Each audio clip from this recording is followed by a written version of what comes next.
Much from the White House there. I want to bring in former Republican Illinois Congressman and radio host Joe Walsh joins me now. Thanks for coming on, Congressman. You know, when the president talked about intelligent background checks, he said it wasn't a question of the NRA, Republicans or Democrats.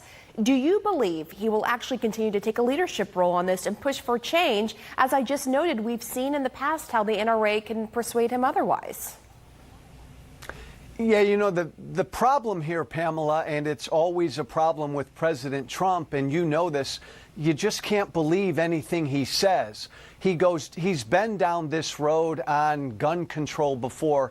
Nobody knows where he stands. Nobody generally knows where he stands on any issue, which is why I think Mitch McConnell and the Republicans rightly are trying to just slow walk this. This is just the president right now playing politics, I think, Pamela, because let's be honest, he had a horrible week this week. Mm-hmm. He did. And, you know, Caitlin made a good point that what will his tone be? Will he have the same sense of urgency in a few weeks when Congress comes back into session? You know, there is this big time gap in between then. So let me ask you directly in light of that, do you think Mitch McConnell will get on board with background checks? It sounds like you believe it's all talk for the most part, but what about Mitch McConnell? I don't, Pamela. I think, again, over the course of August, Mitch McConnell and most of the Republicans will hear from a lot of their voters. And I know, people like to just bang the NRA over the head, but what is the NRA? The NRA is 5 to 8 million gun owners, and I think these Republicans are going to hear from those gun owners, and these Republicans, Pamela, are going to be reminded, look, both of those shooters in El Paso and Dayton, they passed a background check.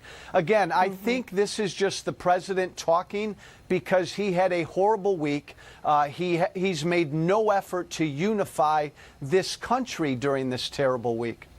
And he had the opportunity, of course, when he visited the victims of the El Paso's mass shooting and in Dayton, Ohio as well. He had the opportunity to unify. But the president, he did thank the first responders, but he also bragged about the crowd size of a rally he held in El Paso several months ago.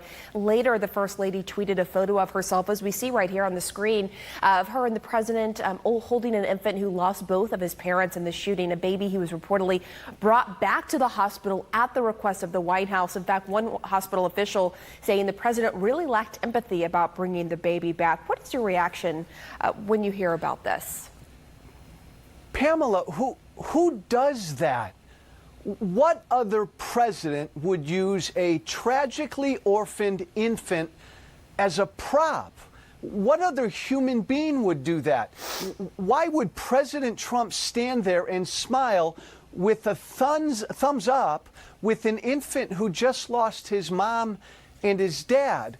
Look, this guy in the White House is utterly incapable and completely disinterested in unifying this country. No other president would have posed in a picture like that. That's just indecent. Let me ask you about this reporting from Axios that Trump campaign officials think the president will benefit from being called a white supremacist by the Democrats. They actually believe it will embolden his base and alienate some mainstream Republicans. Now, the president today said he didn't agree with that he doesn't think it's a good thing for him. But what do you think about the campaign's view of these calls or these claims that he's a white supremacist? Pamela, Trump believes, and people around Trump believe, the only way he can win is to divide this country. Again, how sad is that? So all he's doing is he's speaking to his 35% of the American people who would do anything for him.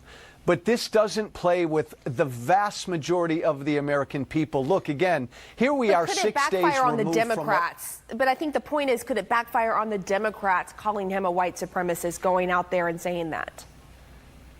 No, I don't think so, because this president has given them the opportunity to do that. Whether he's a white supremacist or not, Pamela, he dips his toes into that pool every day that he campaigns. So he's certainly encouraging this ugly bigotry and racism that we're seeing around the country right now.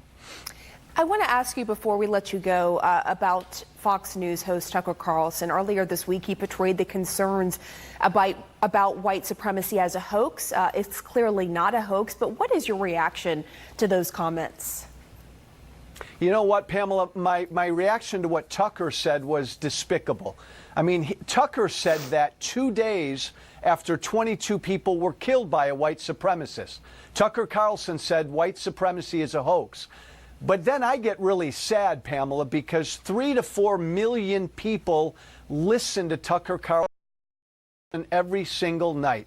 And when Tucker Carlson had the nerve to say white supremacy is a hoax, how many of those 3 to 4 million people watching him nodded their heads? That makes me so sad, and that's the bigger problem here.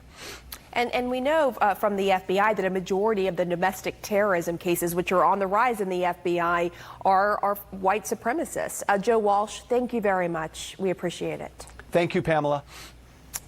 So if you listen to the words President Trump uses to describe illegal immigration, words like invasion, killer, alien, criminal,